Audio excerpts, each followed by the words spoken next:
IVM. Some people think that Geek Fruits is a show about technology, but it's not. It's actually about us nerds. But if you are a tech head, that's a term I just invented for you, then you should definitely check out Shunya One, hosted by entrepreneur Shiladitya.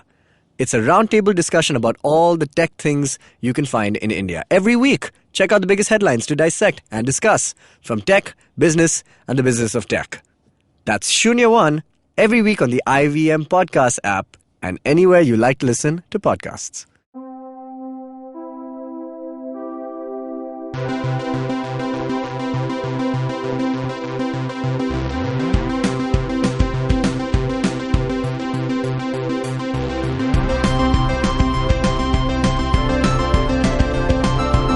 Hey everybody, welcome to another edition of the Geek Fruit Bulletin, where we talk about news and not news. Now here's the important thing. Over the past few weeks, whenever I'm doing the bulletin, I usually make a pun on the show, until I was chastised by the person who started this trend, Dinkar Dwivedi, who said it's not just a pun, it's an entire way of looking at the words news and not news, which I thoroughly disagree with, because he does it and then nobody says anything. But now you must do it because we don't ever concede to Dinkar. Oh, that's true. Okay, but I just wanted to point this out because I was reprimanded. You know what I just heard? What?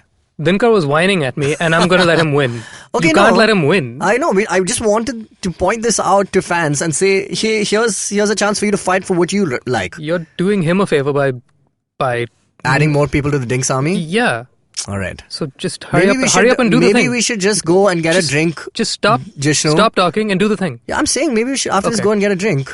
Because we're working. So I'm not really sure if we should do a booze or not booze. There you go. Thank you. All right, that's all I wanted. It was important to address. Moving swiftly forward. So let's talk about some news. We recently were treated. By the way, is this the closest we've ever seen a release date for a movie and its first announcement, like the time between the two? Which one are you talking about? We're talking about El Camino. Yeah. No. Because it's coming out in October. Right. You're right in that it's one of it's cutting it close for releasing a trailer. But we knew about the movie. Yeah? We knew that there were like whispers about this thing for ages. Whispers, but there was no official announcement saying that there's a Breaking Bad movie coming? Absolutely. Because this caught me by f***ing surprise, and this is one of the very few times you'll hear me say I was very, very, very happy with this trailer. Because you saw it. One, because I actually saw a damn trailer. Two, because it was one of the best freaking ways to do a trailer. Yeah, excellent. It was more like like a teaser, rather than a trailer. But this is how all trailers should be. Yes, especially when it's a property that people are already aware of, and you don't need to sell season 2 of something when there's an entire season 1. You know what I mean? Interestingly enough, this is a movie. This is not a series. Yeah. It's not a Disney Plus series like everything else these days. Yeah. But it's a movie.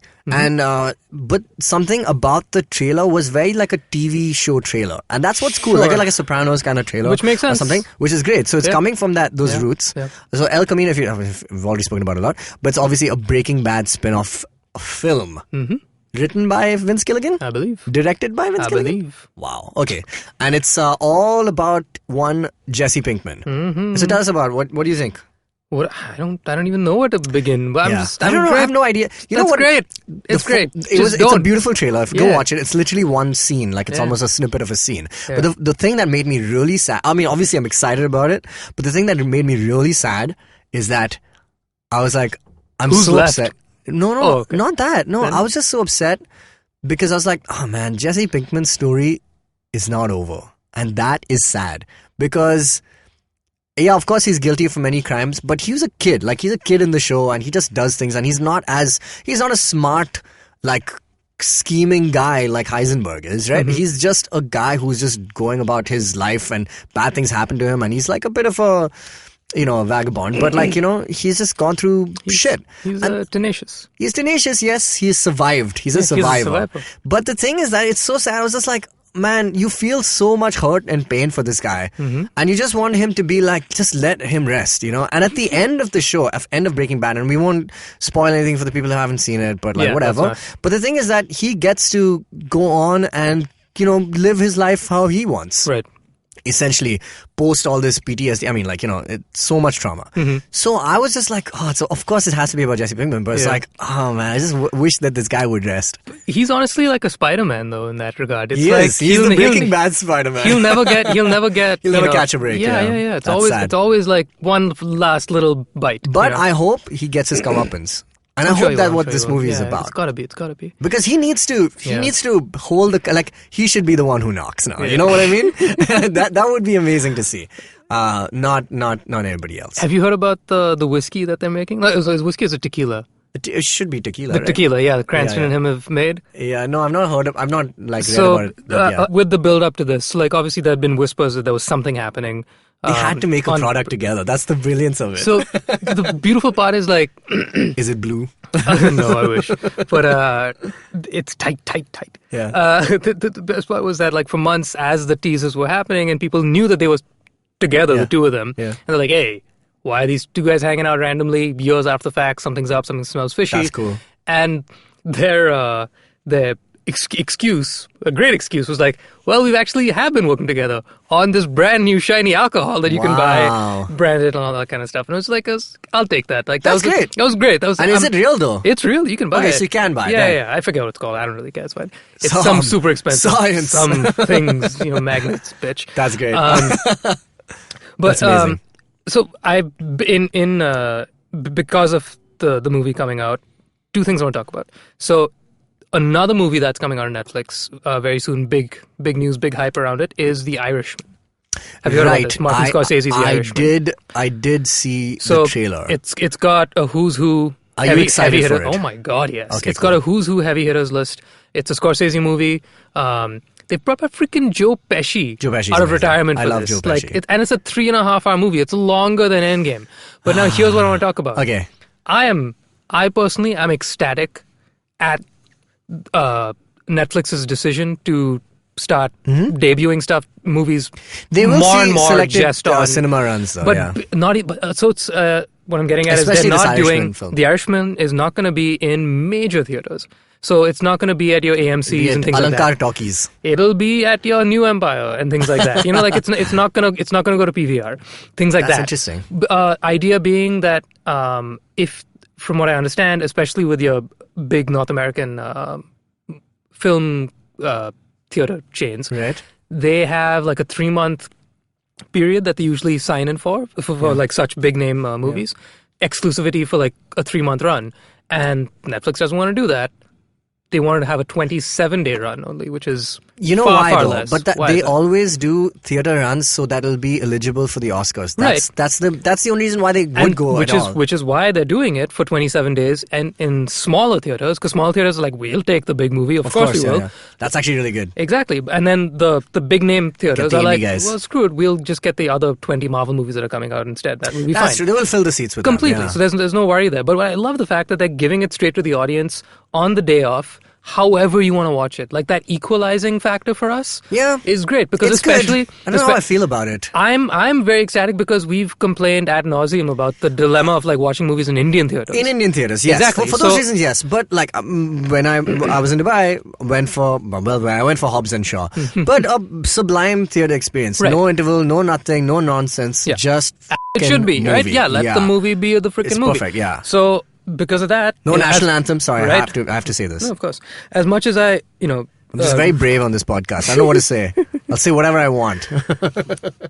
So if you take Breaking Bad, for example, it's this generation's Shakespeare as far as I'm concerned. Correct. I've only consumed it under my in the way I want to. But the difference is that Breaking Bad has always been a TV show. You wouldn't have been able to watch it in the theaters. This is the first time that you could potentially watch in theaters. This one, yeah, you could. They are releasing it in theaters. I don't know about that. Interesting. But look, the thing is, when you saw Breaking Bad when it was actually airing, like I did when we were in college, I was following it at the time, and we had to wait every week. You had commercial breaks, you had things like that. You had the TV format of watching it. Right. Now I've been binging it. I watched literally 6 episodes last night in a row because I'm just that sad.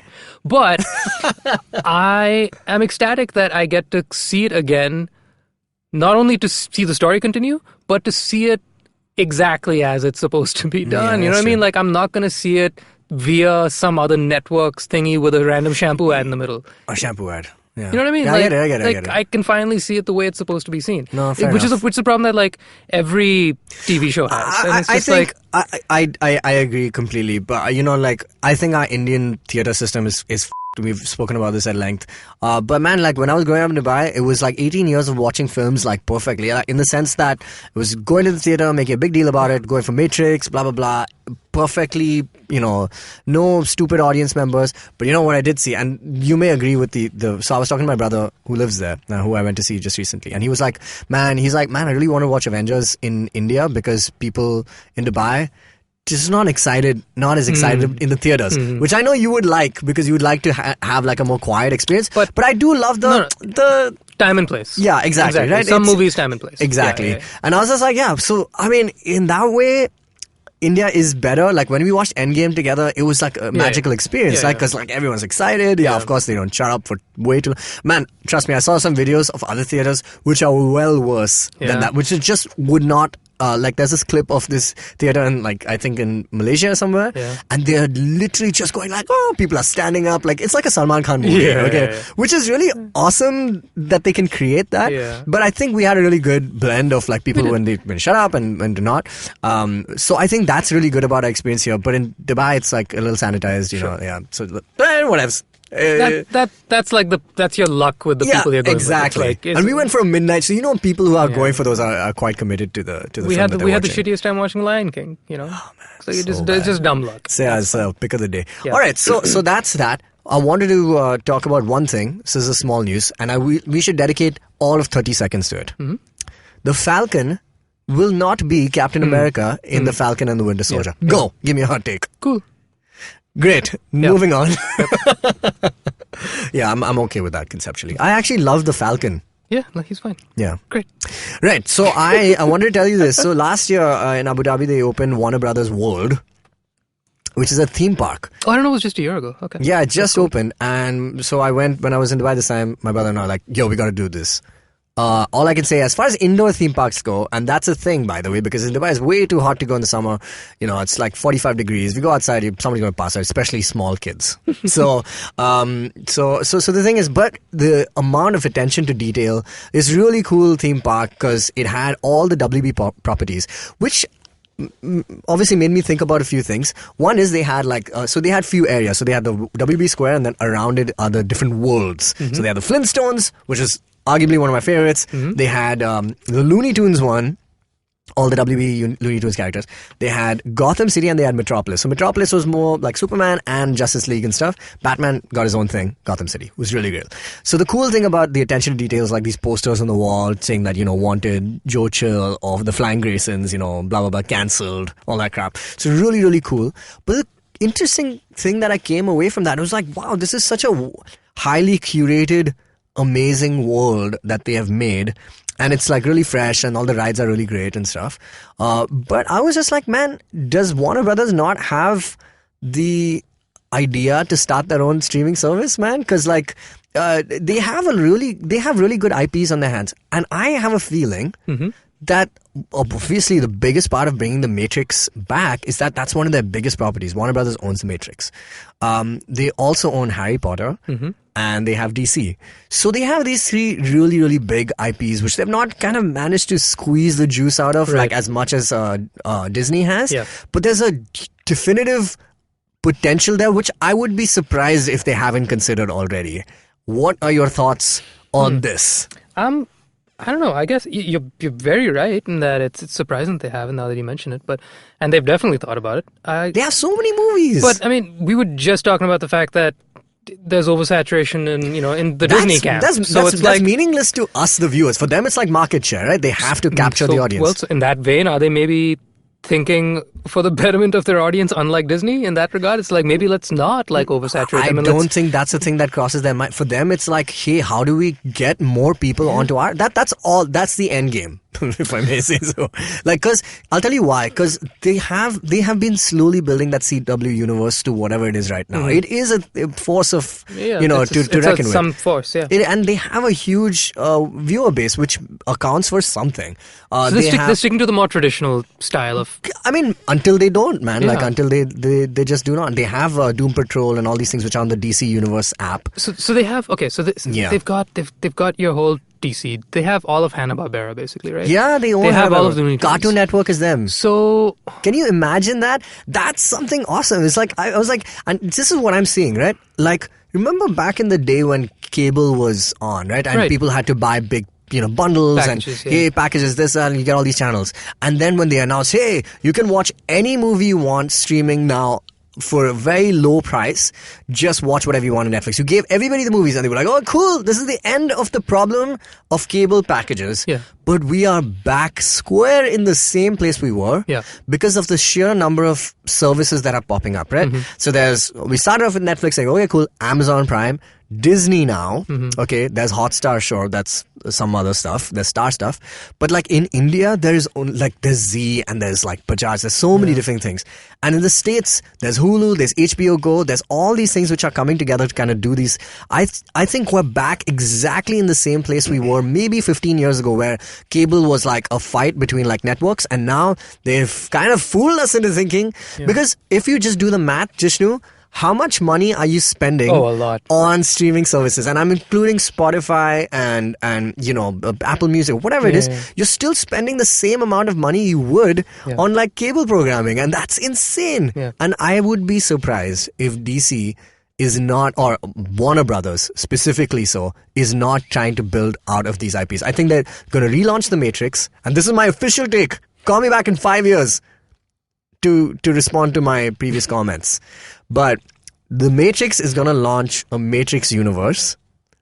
100%. Yeah. It's going to happen, guys. It's definitely going to happen. CW already has it. Yeah. Looney Tunes, obviously, they have all the cartoon stuff. They have Boomerang, they have Cartoon Network, all this stuff. And Harry Potter. Why else are they just pushing more and more? It's like, it's a reliable IP, which is worth $1 billion or whatever, right? More. They make $1 billion with every 1 or 2 movies. So I think we're not going to see the end of Harry Potter. We're not going to see the end of The Matrix. And obviously the DC universe is obviously something to reckon with. So this is what I think is going to happen. Go on. They are going to start a WB app. I don't know what it's called. I don't know how they're going to do it. But it's the same thing that Disney's doing, because there are only 2 big conglomerates that own this kind of variety in terms of property. And it's between Warner Brothers and Disney. And I think Warner Brothers needs to just, and they have the family angle, which is the cartoons. They have the family, they have the serious stuff. And they have an edge, man, in some places. And I'll give them that, man. They have enough content to do stuff. And I'm putting my money on it that next year they will announce something. Boom. I would really, Geek for Bulletin. I would like it to be something that's a little more innovative than just keeping up with the Joneses. I think, but that's what DC does best. But that's the thing. The fact that they've waited this long. Yeah. If and when they do that a year or 2 years from now, we're all, especially post Disney Plus's abundance, we're all going to be like, all right, I guess. think Disney is the only company that can do this. They're not Netflix, right? Netflix is like hardcore in the game, well, what they call skin in the game, because they're not relying on a separate thing. Like Amazon Prime has Amazon. This is a value add service as far as they're concerned, right? Apple TV has Apple products. That's how they make their money. Right. Disney has merchandise. Yeah. Everybody has something else except for 2 giants. One is Spotify and one is Netflix. These are the only 2 companies which are in it for the content.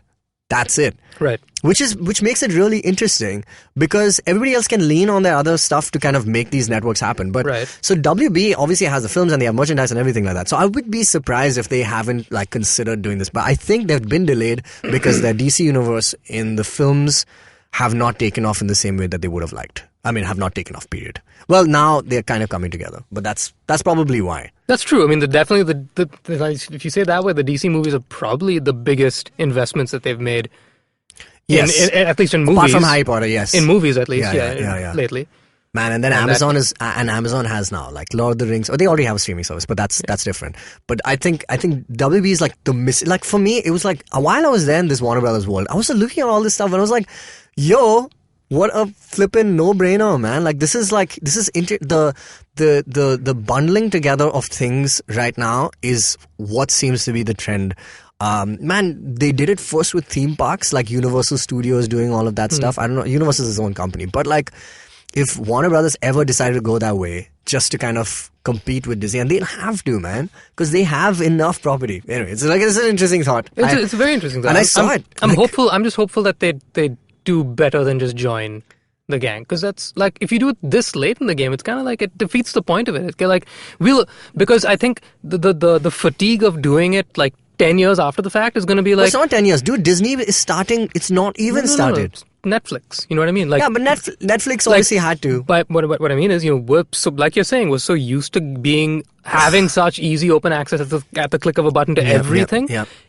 Yes, when WB does do that, we're all going to go like, oh, right, yeah, I love the Jetsons. Sure, let me get the Jetsons. But being as late as they are, we're going to be like, okay, cool, I guess, Jetsons. But if you challenge the game and sort of, I don't know what the answer is. I don't know what the answer is either. But I think it's they're staying committed. It seems like they're the only ones staying committed to like appointment-based viewing. Yeah. Like you have to go out of your way to see a WB property now. You have to buy a movie ticket and get your ass out of your house to see one. They're gonna lose. So they're gonna lose money. They are losing money. But because Fantastic Beasts, that second movie, was such a trash bag of a fucking film, and DC movies, I mean, now are getting better with Aquaman or whatever. Shazam. All these films are doing decently. I don't have the answer for them, but I think they can do better. They ought to do better because they have games and they have the animated wing, which is doing still better than it. But anyway, this is my hot take on DC and Warner Brothers, and I think The Matrix and all these movies coming back, there is something going on. And I'm telling you, the moment The Matrix is a super hit, because it's got Keanu Reeves and he can do no wrong at this point. Mm-hmm. Well, we have to see Bill and Ted, but I have my money on that. But this is call me in 1 year, guys. I'm available for consulting. Just let me know. Contact geekfruit@gmail.com. Bye.